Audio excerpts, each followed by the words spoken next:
I'm Dorothy Rowe, and this is an energy healing webinar on the topic of time and space.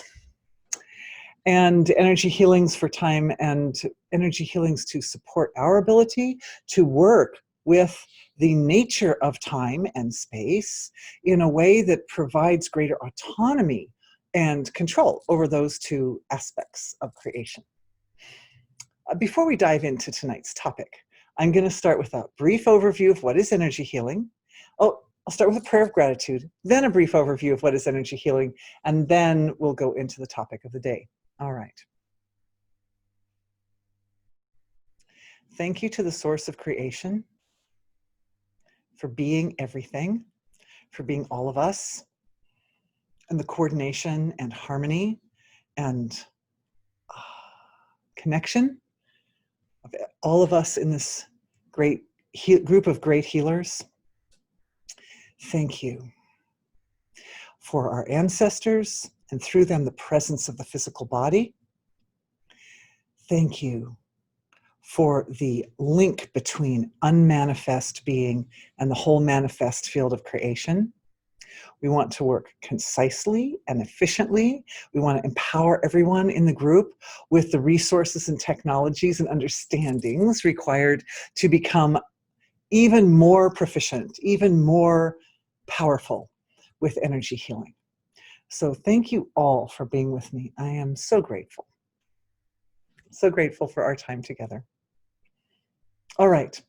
Now, most of you have heard me describe what is energy healing several hundred times because I've done a lot of these. I've done a lot of these webinars, and I always spend 2 or 3 minutes describing that. So I thought it would be interesting tonight to describe what is energy healing within the framework of the awakening model, because that is something that's important, and it'll help all of us understand energy healing more concisely. So in the awakening model, we have this principle that individuals are having experiences of expanded consciousness and refined perception. And the refinement of perception affects expansion of consciousness, and the expansion of consciousness affects refinement of perception. So they kind of are a little bit like stair steps. They work together. Now, I know some of the really beautiful, sophisticated models that are of awakening that are presented by some of our webinar participants even are very complex, and they cover the entire range of the types of experiences of awakening that people have. So there's like a big variety based on differences in nervous systems. So expansion of consciousness is a kind of a universal function. It's something that everybody experiences that fairly similarly, but because everyone's nervous system is a little different, we interpret the experience slightly differently through our specific filters, our unique filters. Energy healing. Energy healing fits into this model as the principle for integration. Energy healing is here. It has presented itself to our world at this time for the purpose of supporting the integration of those experiences of expansion of consciousness and refinement of perception. It does several things. It helps to integrate experiences that we're already having.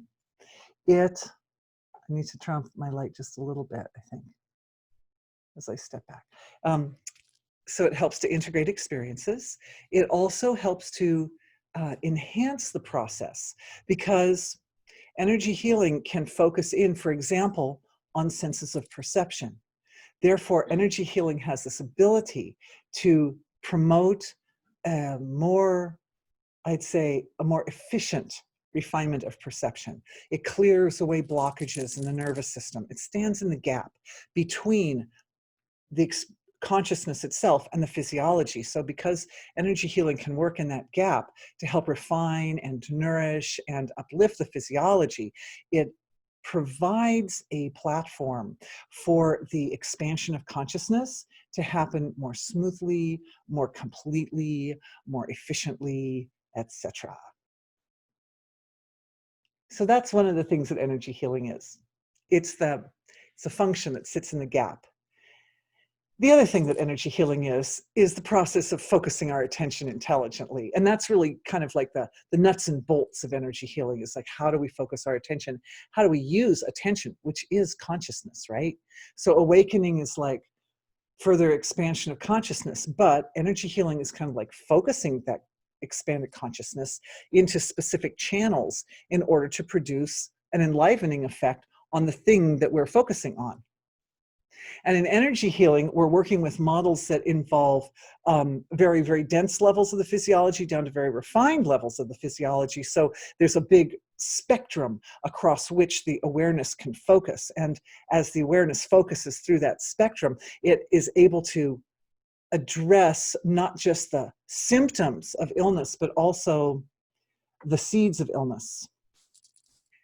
It's more effective to address the seeds of illness. However, tonight we have a date with time. And I've been looking forward to this because for years I've understood principles having to do with focusing our attention on time in such a way as to create shifts in our experience and perception of time. Because as we know, time is kind of relative, at least as we understand it, as we measure it. Just a little overview. We better do an overview of time here while we're at it. And thank you. I see the physicists in the audience going, oh, okay, we're going to talk about time. Good stuff. So I realize that there are like three basic ways that we can understand time. One of the ways, the most common way, is in terms of a linear progression of moments. And that most people experience time that way. We can also experience time as cycles of expression. We can also experience time as a wholeness, as a single wholeness. But when I was looking at time deeply to look at the interface between the technologies that I'm familiar with of how to deal with time and the way we experience time, the first big point that came out to me was the relationship between time and space. Because what we all have in common is that experience of the linear progression of time. And hello, everybody. Hello. Hi. We measure time based on the movement of related objects in space. That's how we measure time. Like days, right, are based on the rotation of the Earth, and seasons are based on the relationship of the Earth to the sun, right? Months are kind of loosely based on the relationship of the moon and the Earth, and so forth. And even measurements like light years. Light years, the concept of light years is really a concept of the relationship of a body moving through space, the speed of light, its relationship to all the other bodies in the universe. So, and the other reason I was thinking that space and time have this really intimate connection is because when I was exploring the energy signature of time, I noticed that it's very, very similar to space. It's almost the same signature. Almost the same signature, very close.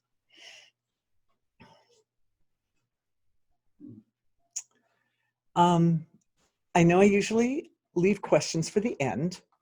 However, move this just a little bit. It's my keyboard right there. However, there's this one really interesting question that came up that is also related to framing the concept of time. So I thought it would be nice to just go into this briefly and put it all together. So what this lady says, this is a lady who's very spiritual, and she's been meditating a very long time.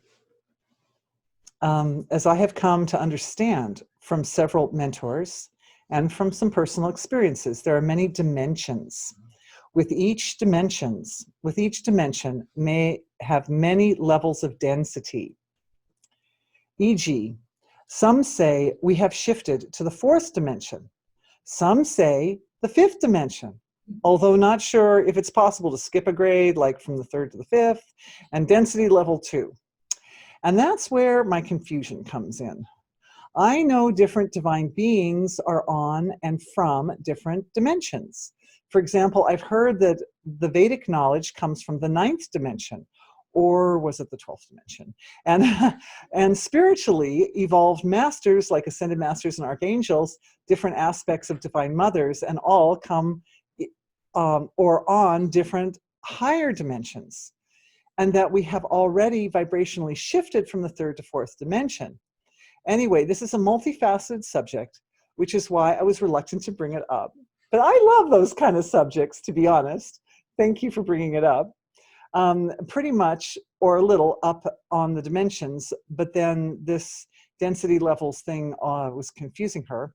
Anyway, the subject is so vast that she wasn't sure. But anyway, we have to do it because it definitely fits in with the model that we're working with. So we're working with this model that ranges from dense, like physical material density, down to very, very fine, all the way to the unbounded transcendental source of creation. Okay. At the finest level of the manifest, the causal, I call that the causal level, arbitrarily, there's this. The causal level looks like an ocean. It's our bodies, but it looks like an ocean. And there's this tide that runs through the causal realm. And the tide ranges from the wholeness of the entire full universal expression of the causal field to all the parts, to regions, So we could say the first dimension is the whole causal field. The next dimension is when the causal field identifies itself in terms of 3 and 1. Then you have 3 parts and then 1 wholeness. And sometimes for some people, depending on the level of consciousness, we experience the whole field of creation and then the 3 and 1 and 3. But for for expressions which are systemically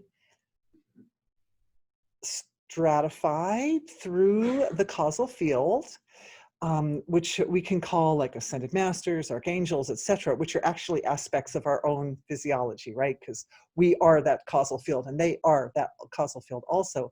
Their experience, like the gods, or God, Mother Divine, we could say the one God, if there's one big God, experiences the wholeness of totality all the way down to infinitely small regions, and then all the way back to wholeness, and then all the way back down to infinitely small, like that.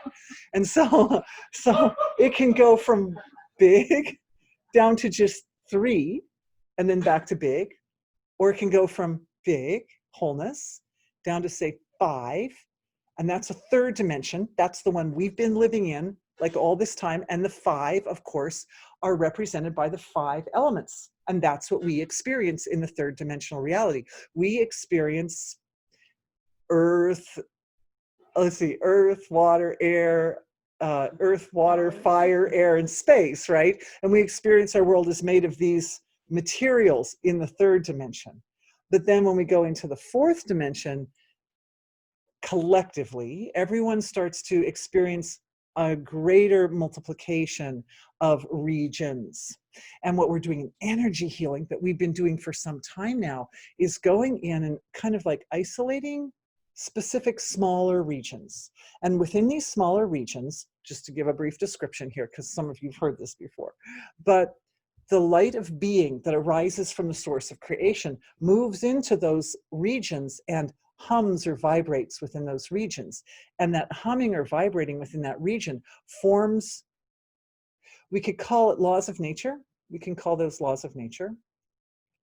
But what you have are kind of like scintillating subtle structures which interact with each other, the way the notes in a symphony interact with each other, the way the instruments in an orchestra interact with each other, so that they create relationships between each other.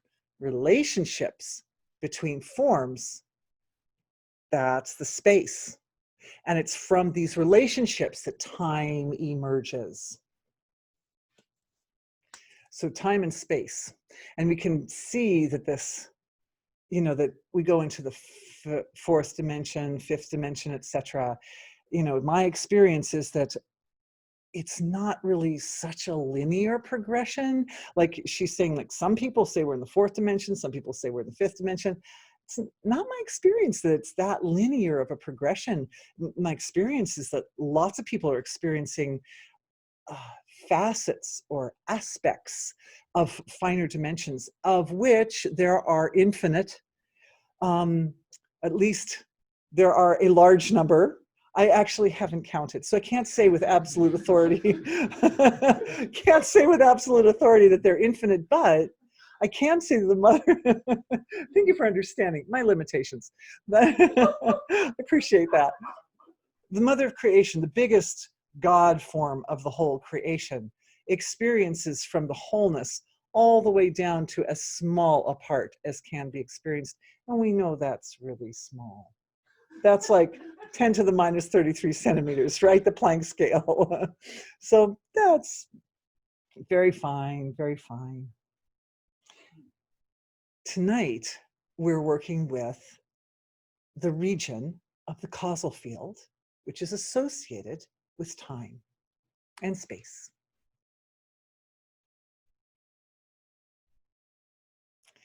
It has a feel to it.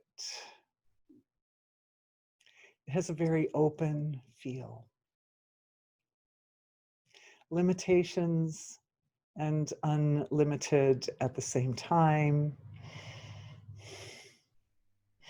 And what I'm experiencing right now is a little bit shifting in the heart center for everyone, a little bit shifting to expand the delicacy of perception to pick up the energy frequency of time. Now, according to different systems, we can look at these causal regions as animate or inanimate. Both are correct. Just like, are we in the third dimension or the fifth dimension? Well, both are correct because we're kind of straddling. We're straddling across them depending on everybody, depending on their level of consciousness. But if we look at time as an animate object or an animate form, there is a known structure in Vedic science known as Lord Kalabhairava, which is an aspect of Lord Shiva. And Lord Shiva is that aspect of very kind of systemically spread through the whole universe, aspect of creation that's responsible for the drawing of experience or awareness back to pure knowledge, back to pure truth, back to the source of creation. Shiva has a kind of a deep, deep silence because that stroke, that inner stroke of the divine dialogue requires those laws of nature that allow the dissolution of the relative in order to come back to a very pure form of unmanifest truth, like simple truth. So time is related to Shiva, and time also has a little bit of an eroding effect. I was looking at that today. We've been studying over here at our house. We've been studying geology and learning about how erosion occurs on Earth in all these beautiful, exquisite different forms. And time has a way of eroding things. It has a way of breaking things down. Like they say, time heals all wounds, right? So even that which we wish to let go of can be eroded through time. Knowing that there is an animate form of time helps to identify the quality of time. And that's step number one when we're working with the interface between our consciousness and time in order to gain a little, not only an expanded understanding, but also some mastery over how do we apply our consciousness or our awareness or perception to this time in order to produce the changes. Again, I'm feeling in the heart. Feels like there's a very clear, like well-defined thread of light coming from the heart. And it's I'd say diving into or falling into the structure of time. And it's in our healing collective. It's so beautiful that when we are doing this as a collective, there's kind of a central, just like our bodies have a central cord of light, so our healing collective also has a central cord of light. It allows us, everybody in the healing collective, to see or to experience the flow of the heart falling into the ocean of time as an individual, but also as a collective. So we get kind of like two perspectives thanks to the collective. So I'm especially looking at the deep field perspective produced by that expression of reverence. Basically, that's what's coming from the heart. It's an expression of reverence falling into that field of time from the collective as well as the individual. And what's replying from time is that deepest silence, that deep Shiva-like silence is coming back to our group and showing the whole, we're starting with the overview, the whole picture of time. So this also ties into the Akashic record, because the Akashic record begins at the beginning of the universe as a kind of a single stroke of experience, and it then opens out and diversifies, and then it dissolves back at the end of the universe. But this was another point. This brings up, tying in the principle of the Akashic record, brings in this important point about how we catalog time. Because as a general rule, as humans, we don't really catalog time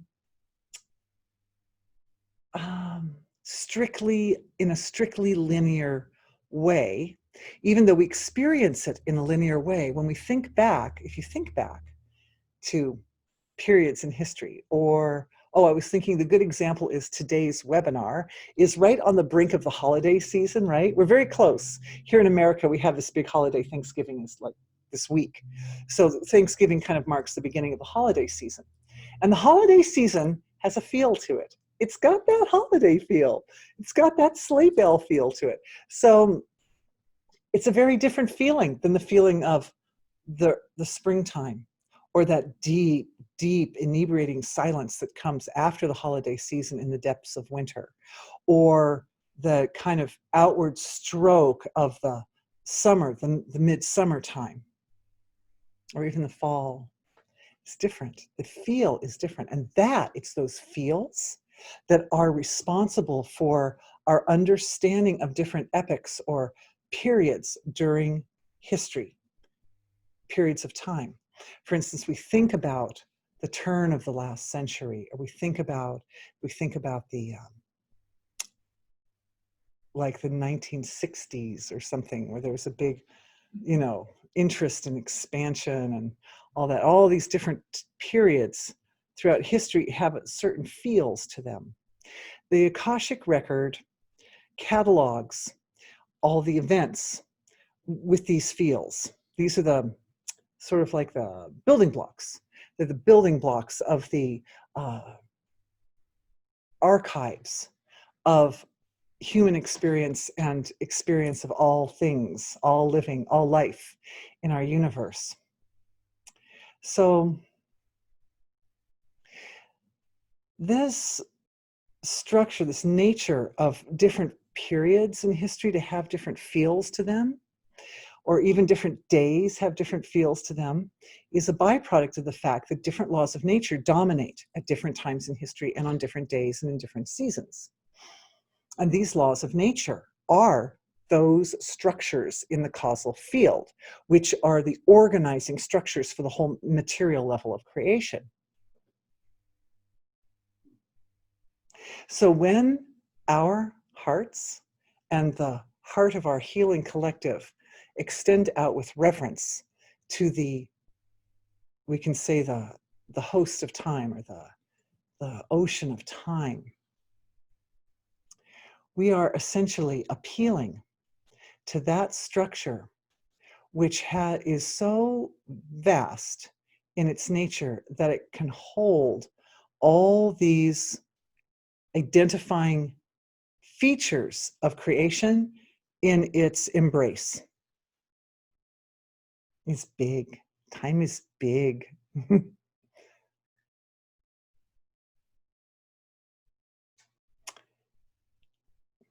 At the next layer up, at the astral layer, where everything is like threads, right? Threads and cords of consciousness.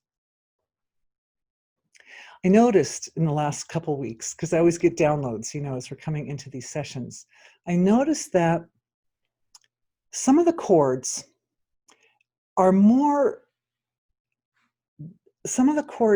kind of like more of a direct line into the source of creation. And some of the cords connect to other cords and wander around, and they're more directed toward the relative, or they're more directed towards each other. There's as much variation in the chords of the web of life and the chords of the astral field. Same thing, astral field, chord of life, same thing. As there is the range of imagination, essentially. But what was interesting to me is that because it's such a vast field, and because there's so much complexity there, it's useful to have a way of organizing it. And I realized that it already is self-organized, because certain chords are more intimately or more kind of quickly and directly connected to source than others. And these form a kind of a scaffolding in the entire web of life. So I was looking at this model with regards to time. And what I noticed was that I saw something that didn't make a lot of sense to me. I love it when that happens, because it means there's room, for growth of understanding. And what I saw was something that looked like this amazing kind of mega rope made of all the cords, and that there was a kind of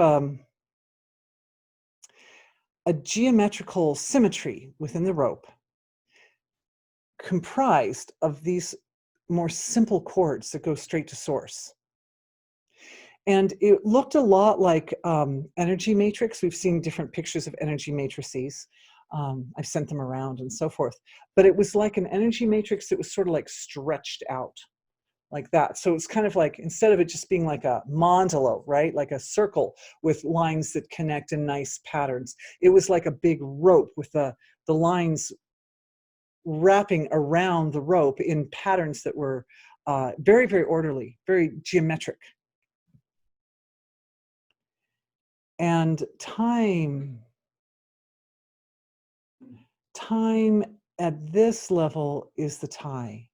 This is the level where we tend to really appreciate the circular nature of time, the cyclic nature of time. Because the ropes definitely, the web of life, from our individual antenna selves, looking out at the big universe, it looks like, oh, the ropes are just going everywhere. But this sort of witnessing perspective on it shows that it's not a random arrangement. There is order.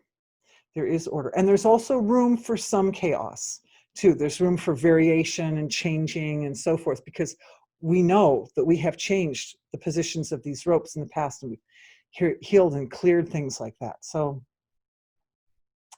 but the important thing is that the privilege of presenting the orderliness that's in the web of life to help shine a perspective on the vast power which is time. So I'm just going to ask time right now, because I did ask before, but I didn't get as concise an answer as I would like. And you guys, I love being with you, because when we look together, always a bigger answer comes through, always a bigger vision comes through. So we're just going to ask for a minute. We've kind of got our connection to time, and we've got our, of course, natural connection to the web of life and the astral body and the astral field and causal body. So we're just going to ask, where does time really, really sit in this model? Is time made up of those sort of mother chords, those main chords that connect to source? And I'm getting no. Nope.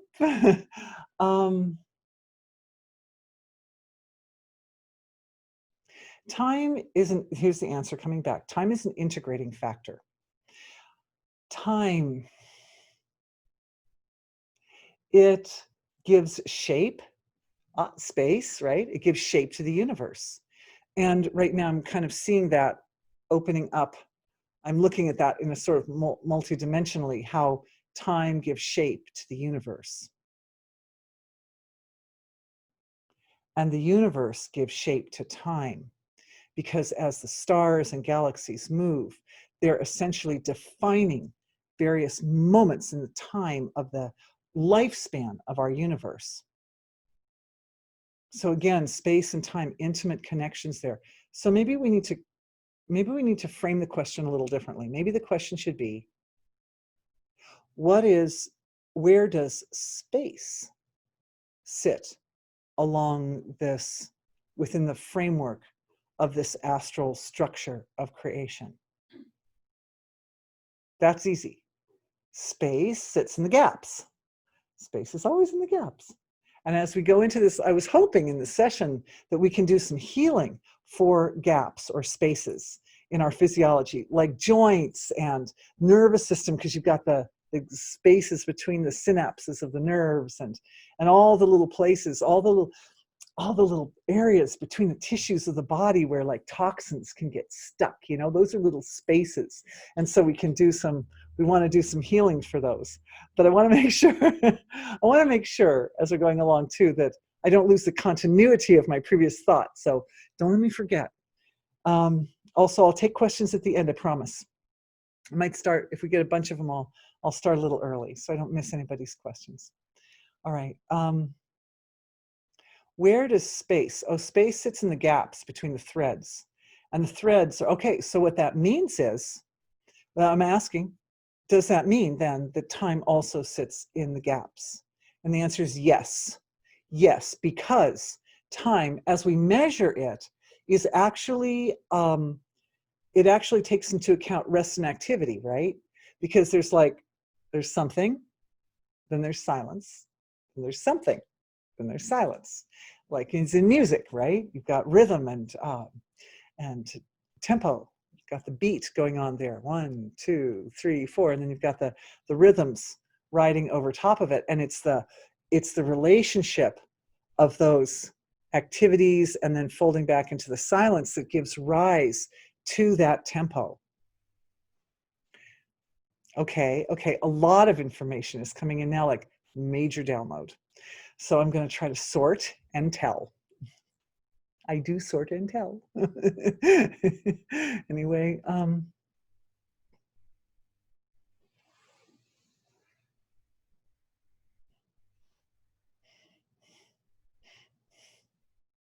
all right. So the download coming into our collective, and then from the collective to each individual, is an overview of the tempos, which are, or meters, we can call them meters, that's another word. The meters, which are the fundamental meters that comprise the foundations for our universe. And again, we can pick these up as like a simple basic 3, or we can pick them up as 5, or we can pick them up as multiple meters. And within the meters, there are also subdivisions, of course. And the meters, what's important here is not how many of meters. What's important is the actual pace, because our own hearts, it's interesting that we started with the heart here. Our own hearts have their own pace, right?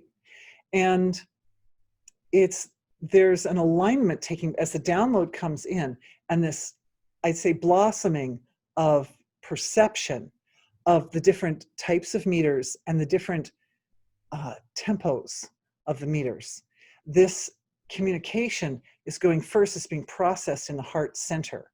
And the heart is then, which is a meter maker, our hearts make meter, then the heart is able to make some fine adjustments and modifications. The heart and the spiritual heart. So you get like the heart is like the main beat and the spiritual heart is the off beat. It's the second beat. Chung, chung, chung, chung, chung, chung.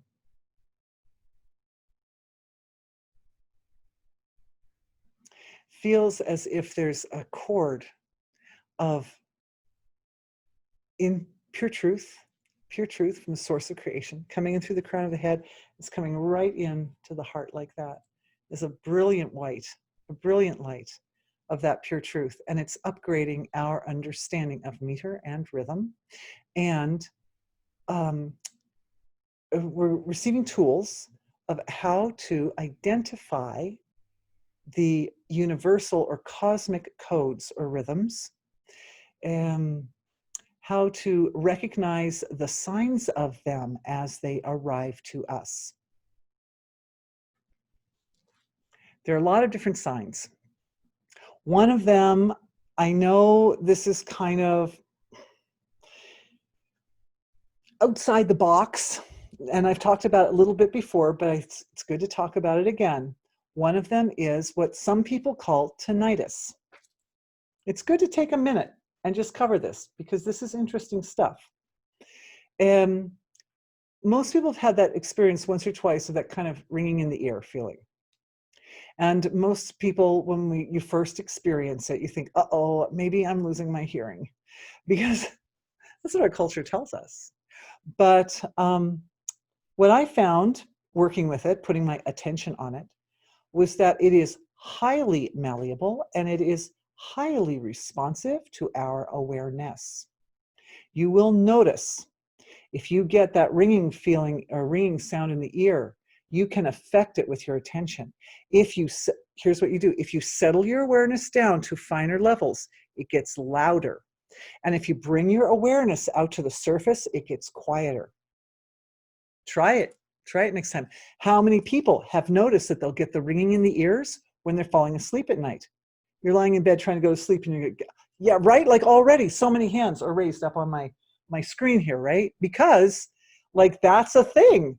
That's because awareness settles down when we're falling asleep. And what happens is perception refines.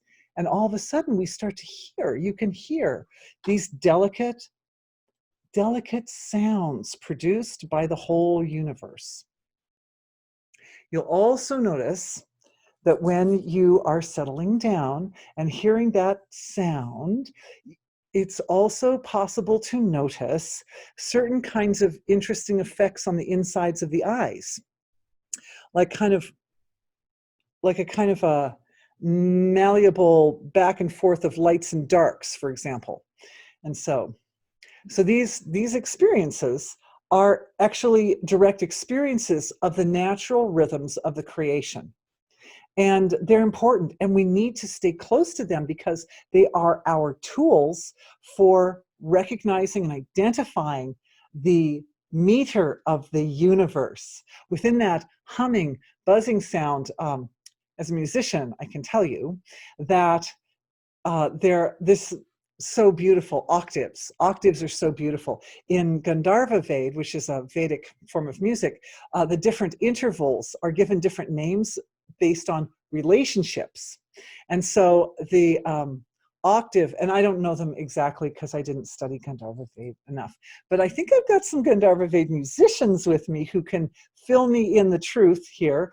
But as I recall, that first relationship between the fundamental tone and its octave is either father or mother. And so, yeah, mathematically, if the fundamental tone is 440 cycles per second, which is a concert A at this time, and you double it to 880, or you half it to 220, so 220, 440, 880, those are all octave A's. They're all octaves. So that high buzzing sound, if you lowered that sound down to some very low number of beats per second, halving it and then halving it again and halving it again, eventually you would get to a half that's below 16 cycles per second. And once you go there, you do not perceive that sound as a sound. You perceive it as a rhythm. Perceive it as a rhythm. Right? The rhythms of the universe, they're all around us. They're in everything in creation. But now, the sense of hearing, which is also associated with space in the body, that's another area that we could do some healing for space. Sense of hearing is refining, so that, and it's like the divine level of self is flagging those little points in the experience of creation, which tell you what the meter of the cosmos actually is, because it's coming in all the time. We're getting little bits and pieces of it. Okay, here's something. It turns out that there are filters around our Earth that can sometimes change the way the cosmic meters appear. There's illusion, and it's sitting in the web of life. I'm seeing it. I see this here all of a sudden. Great. And the illusion in the web of life is designed to bend the meter a bit in order to, from the way it comes in directly, to bend it a bit so that we are, it looks like speeding it up, especially just speeding it a little bit so it kind of goes sharp. In order to promote always something that goes off of the absolute balance, promotes some diversity, right? We break the symmetry of creation. We get some, green over there and orange over there and red and so forth, white. But the energy in the web of life, which is the filter, which is bending the cosmic information, the cosmic meter, is also doing so to disallow us to be as aligned with cosmic intelligence as is our full potential. So that quietly, we don't go out for it, we go in for it. We go in to do this work. We go into the silence of self and just looking at that filtering energy. It's got a little bit of malevolence in it, It's around the earth. Oh, yeah, I'm also seeing how 5G is kind of lined up with that thing. All sorts of different frequencies are aligned with the malformed or the imbalance. So that's okay, because we're not going to go out for it. Remember, we're going in. We're going into the silence of being. We're just letting, there we go. We're letting the light of consciousness that's in the gap. It's in the space between unmanifest and manifest. Right there, there's this light of consciousness which can address the filter directly, the malevolent filter. It can address the filter, and it resolves the out of tune frequencies, just like we resolve a chord that's got some dissonance in it. In music isn't even beautiful.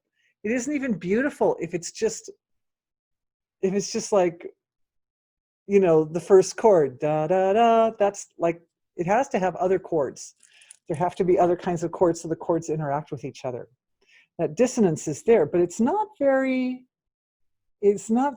prepared for the flow, for the illumination of the consciousness of our group on it. It's not prepared for that. So now we're getting a read on that. And again, at the astral level, I'm mostly seeing where the work is being done. And at the astral level there, those cords that connect directly to source, they are the ones which are interacting with the filter. They're resetting the filter. I'm just watching it. Something. It's like it's a big orchestration happening out there. The cords that go back to source are interacting with the threads in the filter. The filter is made of threads. It's made of astral threads. And now we're drawing upon a level of our causal intelligence to augment and support this process. This level of causal intelligence is grounded in your sacred healing space. We all have a sacred healing space. We all have a place in our hearts and in our feelings where we feel completely unconditionally loved and protected and safe, and we can be completely vulnerable, and it's completely okay. And in that space, the particular laws of nature that have this ability to go through our bodies cell by cell by cell, or molecule by molecule, like that, those laws of nature reside in that space. They're most robust in that space of our being. And so these structures, I've never seen this happen before. I've always seen them working within someone's physiology, going through cell by cell. But in this particular case, seeing that these same structures have a cosmic correlate. They have a relationship with forms like that reside in more of a kind of cosmic healing space. Or we could say, like our Earth heals itself. Again, back to those geology videos. The Earth does all kinds of amazing, huge moves. If you look at geological time, our Earth is just this very dynamic. It's doing this dynamic dance where it's moving the continents around, and the continental plates and volcanoes and all these different, ice ages, hot ages. It's doing a vast range of different expression of its own nature.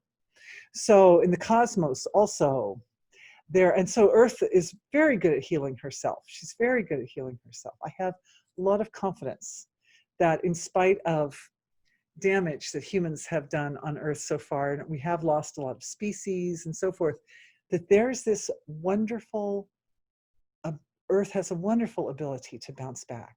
There were times right now on Earth, even before we started losing species, we had like a tenth, or maybe even less, my husband can probably help me remember, of the species that were around in I think it was the Cretaceous period. The Cretaceous period, there was like 90% more different types of species of things on Earth. And that was just the geologists were able to measure, that was sitting on the bottom of the ocean, on the floor of the ocean. There was 90% more than we have on our Earth right now. So the Earth could do that. The Earth can, we lose species, become extinct, but new other species can come. It can happen. Anyway, there's hope, you guys. There's hope. But in geological time, there's hope, which doesn't say much for our hope for us little people. We only live 80 years. Good luck. Anyway, no. But anyway, the Earth will survive. The Earth is a survivor. She's a survivor. Anyway, speaking of time, geological time, right? Human time. It's all relative. Yes, it's healing. And it was at the astral level. And we were clearing this malevolent filter. And it was clearing by picking up and analyzing thread by thread by thread the resonations in the filter that were causing the cosmic truth, the universal truth, the absolute truth, your and my essential truth, to become a little bit warped or mutated as it comes into our space. Now, you should know that when you pick up on those rhythms through the hearing, when you're falling asleep at night, or times when your awareness is transcending, that you are getting the truth unfiltered. What we're doing right now as a collective is we're working on a filter that's affecting those individuals who are not necessarily having clear transcending experiences, who think their tinnitus is an illness because they don't know how to use their attention to make it do what they want it to do. You'll see as you start putting your attention, you can make the tinnitus louder, you can make it shorter, you can make it louder, you can make it softer, you can hear into the higher frequencies, you can hear into the lower frequencies. You only need to focus your attention. And it's very, very responsive to your attention. You'll see, it's fun. This is fun. This is a fun thing to do. It's a game. It's play of creation. All right. Checking that filter. The filter is a lot like a karmic knot. And as we know, karmic knots, they get all twisted up, and then there's like this mother cord. So now it's like we're kind of going for the jugular. We're going into that mother cord that's in the middle of this karmic knot, which is this filter. It really is a karma. It really is a karma that's sitting on the earth right now. It's kind of holding or keeping people in a more sort of like a depressed state, or stuck with their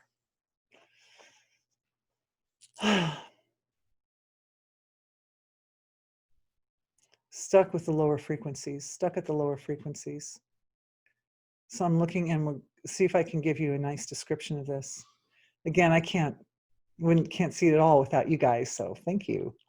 It means a lot to me.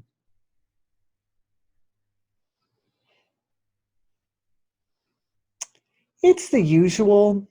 It's I think I've described this energy before, but it has to do with a glamorization of a kind of a fast modern pace of life, and the sort of, people using deception and illusion to try to make their lives more comfortable, accepting and embracing illusion or deception in order to support what they think is a higher level of experience, what they think is going to make them more comfortable or make people like them more or whatever.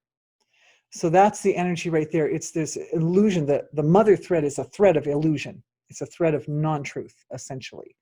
And so that's easy because we're standing solid, connected to the source of all truth, absolute truth. So I'm just asking being, and being is totally doing this. And I feel such large forms of nature are kind of working together here. It's like a dance is starting to happen between the intention behind that illusory thread that's in the filter and the application of pure truth, of absolute truth to that structure. It looks like such a powerful expression of self. This is good because what this powerful expression, these are the intention behind the illusion and the intention behind setting it straight are both causal body forms. But these are larger causal body forms, more universal, more systemically expressed in creation than what we normally are, is normally in the center of our focus. And that's something else I need to talk about. It was another download that came the last couple of weeks. So I'll get to that in just a moment if I can remember. But because our focus, because the causal field is vast, it's as big as the ocean, what we as humans do, our little filter people here that we are, our little antennas of the universe that we are, what we do is when the tide goes out to wholeness, we experience wholeness. And when the tide comes back to the parts, we don't experience like all the parts in absolute detail. What happens is each of us decides before we're born to have a certain bouquet or collection, grouping of causal forms that are kind of like our main forms. They're like the forms that we tend to lean on the most, or utilize more extensively than some of we could think of the more fringe forms. And it reminds me, when I look at this system, it reminds me a lot of the way the eyes work, that our eyes are designed in such a way that whatever is at the point of focus of the attention is on very nice detail, and that the bits that are out to the side are not in detail, right? So the eyes, the way the cells, the receptor cells in the eyes distribute themselves, is that the ones in the center are picking up more, dark and light and edges. And so, and the ones around the edge are, the cells around the edge of the eye are picking up like color and movement more. So our being is like that when the tide goes out, that's the whole picture. When the tide comes in, there's sort of an area of focus that's in the middle. In this area of focus, all of us, myself included, tend to have a certain sort of size and shape of forms that we're used to working with. By the way, for the Jyotishis in the audience, God bless the Jyotishis in the audience, and all reverence to you. I so appreciate the presence. These forms that are kind of where each person kind of more or less focuses their attention tend to correlate with the particular ways that the individual interacts with the planets. There's a relationship there. There's a relationship. However,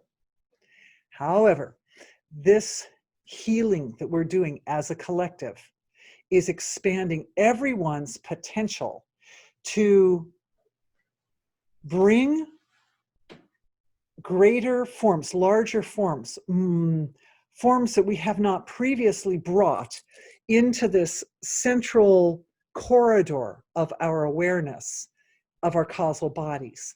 And I know that some people would say, oh, well, it's like you're getting a new angel, or you're getting access to a new ascended master or something. And you can look at it that way.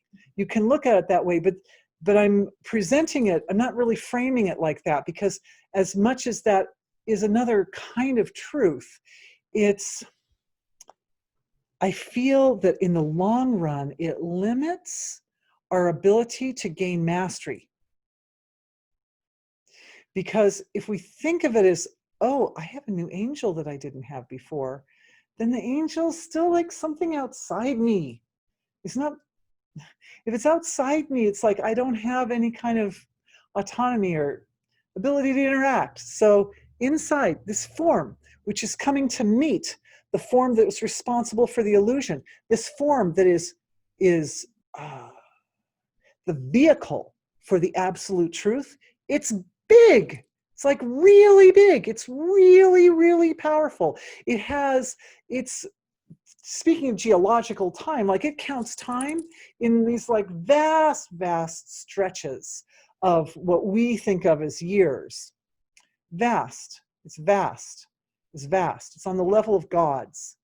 Like if you ask me, I would say Vishnu. If you ask me, I would say Vishnu.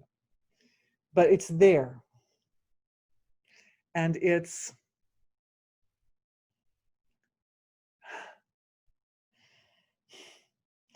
not just interacting with this density that's in the filter. It's doing so in such a way as to illuminate the dynamics of the interaction. And to when the energies start to move against each other, they're kind of like opposing energies, sort of, or polarized energies.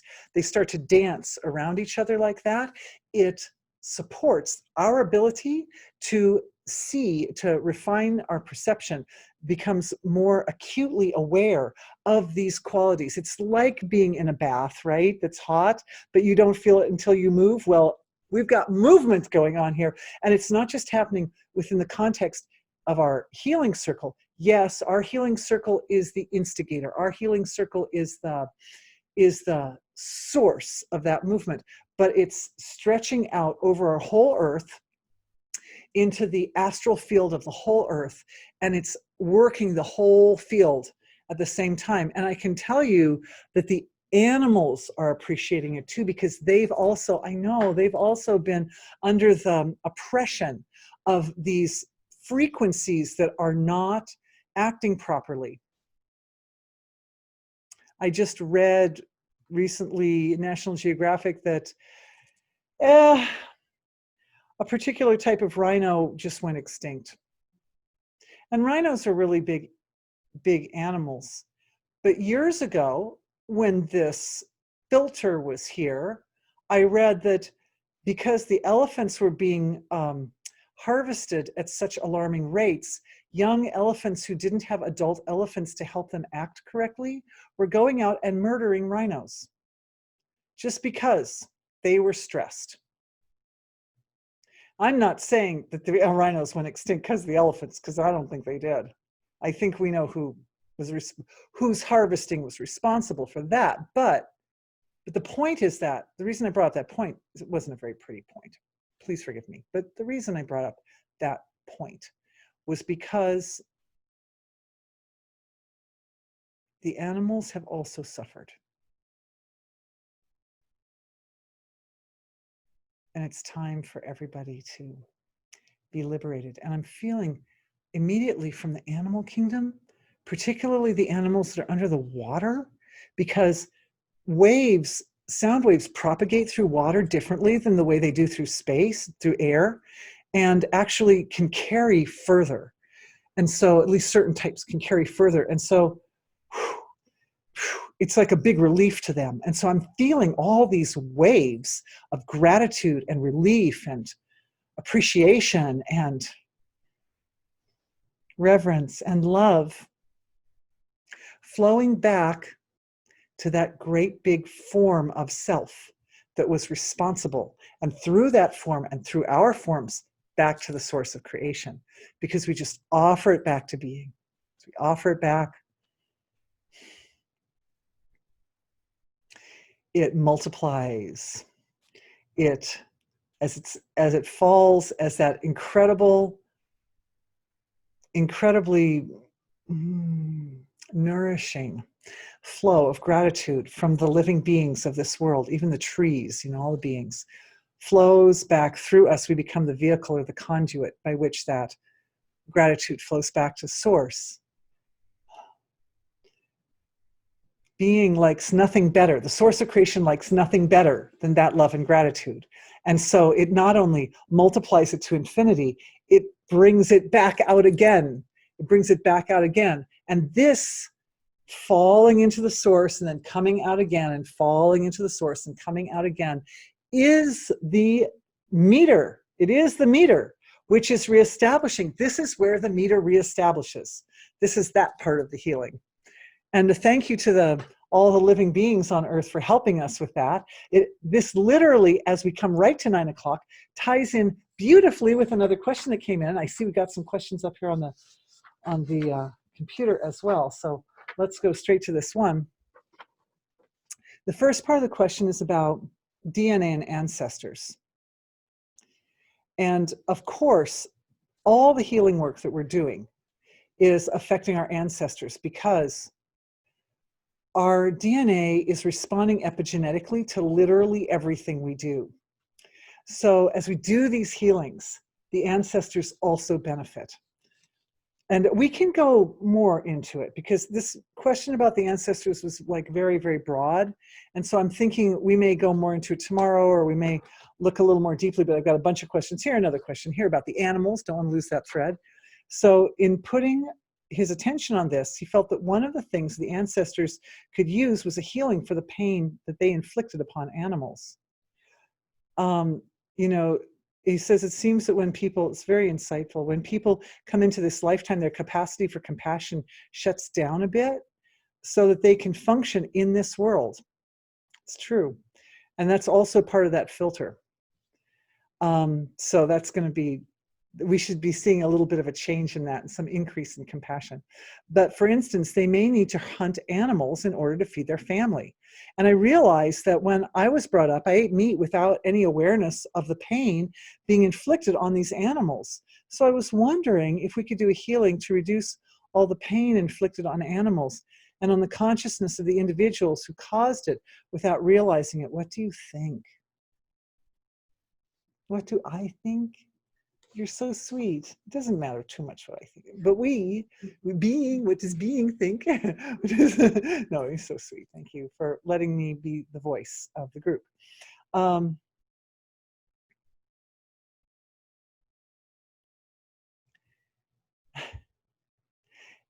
It's interesting that the compassion came first from the animals. The appreciation for what we did came first from the animals. It shows that their beings are not, that they somehow didn't seem to need to lose their compassion when they came into this lifetime.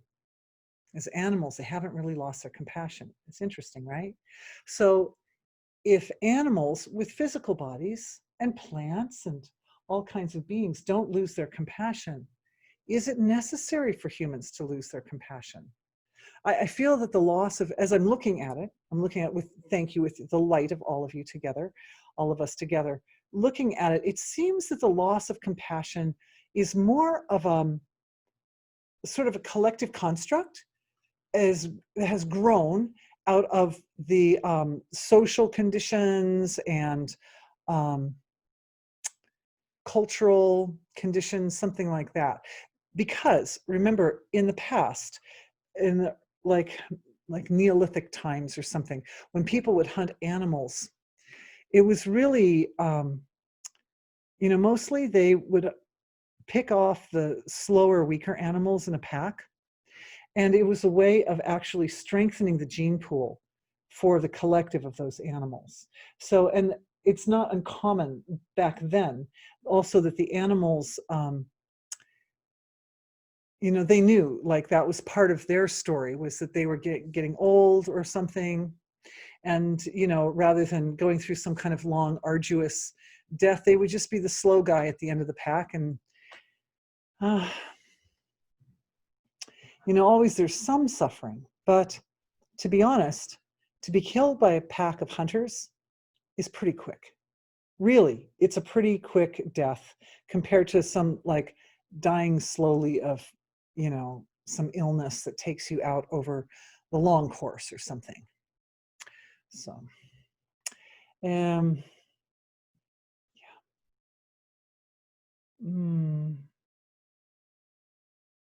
No, it's that cultural construct. And I think we're actually addressing that in that last big healing where we addressed that filter that had been, that filter is that, Okay, questions, more questions coming in. We can revisit. If I'll think about all the questions overnight, and if I don't feel like I gave a complete enough answer, we can always come back and revisit. Or if you don't feel that I gave a complete enough answer, please send your question in again. Okay, here from Zijyotishi. Time depends on the perspective and awareness of the knower. From human perspective, time is experienced by the human brain as linear and/or cycles of time like dasha periods. However, from the perspective of the Almighty Creator, all time exists simultaneously.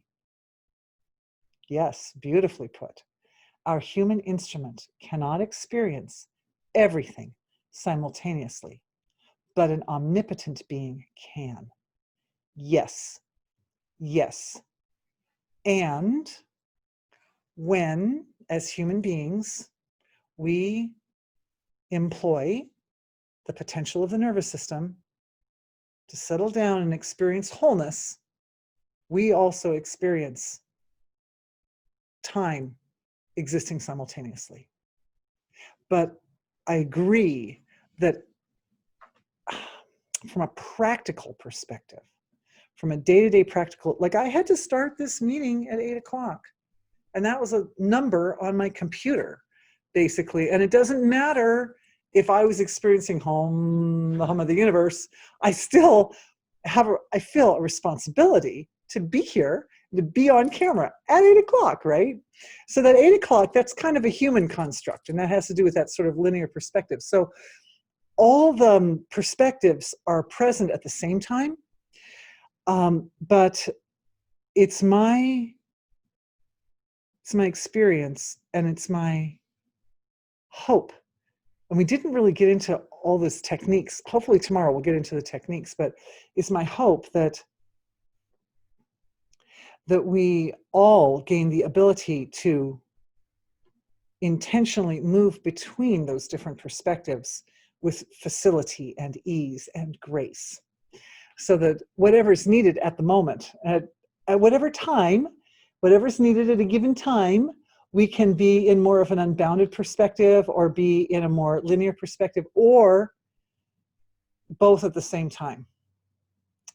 Okay, here's a true story of a healer who was working on a man who had a serious illness, which his doctor said was genetic. That means in the DNA. The man's father, who had passed away, had the same disease. So the patient believed that his disease was genetic. However, the healer had the ability to step back through time 20 years when the man's father was still alive in his human body and check the father's system to see if the disease was in the DNA, genetic. It was not in his DNA. So even though the two men had the same disease, it was not a genetic disease. The healer was able to see the true source of the disease being caused by some unknown microbes, killed the microbes, and healed the patient completely. Beautiful. Beautiful. That's what we want. So we're only 6 minutes out, and we've got a couple more questions, which means we're not going to get to techniques today. I'm sorry. But we did do some awesome healing today and setting the foundation for techniques for tomorrow. So, and everybody who's here today, and if you don't know if you'll make it back tomorrow, don't worry. Everybody gets all the recordings. And if you're here, you'll get the whole thing. Isn't it also like a chord at the sound level, the finest level of manifestation? In other words, the mantra allows us to transcend source. Yes. All right. So based on music training, when sound propagates through air, what happens, or space, when a wave propagates, what happens is it's a little bit like a loop, but when the loop is turned on its side and force is put with that loop, you get something that goes like that. I don't know if you can see that. It kind of goes like that. It looks like a sine wave, kind of. And if you can chart it, it goes up and down like that. But if you turn this wave that's going up and down, you turn it so it's facing this way, what you're actually seeing is a form like this. Like dropping a pebble into a pond and it makes like circular waves coming out, kind of like that. And so, yes, even the sound is a kind of a chord. And the sound, when it goes down to the astral level, it definitely appears as chords. It's a very beautiful point that at those finer levels, the sounds have the potential to draw awareness all the way into source. Thank you. Is the here now opposite of time or beyond time? That's a very good question. Oh yes, we didn't talk about now at all, did we? Yes, so the laws of nature of the present moment, the laws of nature of this present moment are the same as all the present moments. And this does start to get into technique a little bit, because there's a particular feel to the law of nature of the present moment. And through a kind of a capturing or integrating of that feel, it's possible to access all the other nows. And so I would say, is the here and now opposite of time or beyond time? I'd say no, it's not beyond time, because it's really one of the integral components of time. It's even, we could say, kind of a fundamental of time. I would think of it that way. But I understand, as I'm reading the question, that this person is thinking in a very unbounded way. And so he might be using the words a little differently from the way you may be using them differently from the way I'm interpreting them. But I think this question will be clarified more tomorrow when we get into techniques. So maybe we can actually save this one for tomorrow, because I can see how it fits into tomorrow's talk. Could you please comment on how the arts, poetry, music, painting, can take us out of linear time and into more wholeness of time? I was thinking about that earlier. I really appreciate that question. And as usual, the man who asked that question, I always come to his question at the end of the talk. So I think I'm going to save these last two questions because we're at our time. Speaking of time, and also both of these questions are profound enough that they deserve, to be treated with a little more reverence, a little more deference, and expanded upon. But yes, I had some thoughts about poetry, music, painting, theater, all that. So let us explore beauty tomorrow, the beauty of the arts, and more specific ways of connecting to and working directly with time to produce specific effects. All right, everybody, thank you so much for being with me. We'll have a lot more Europeans with us tomorrow and other people. Oh, thank you. Thank you for the raised hands, everybody. I love you. I'm so grateful for our time together. Yeah, woo, the numbers are shooting up. See you tomorrow. Bye. Thank you, everybody.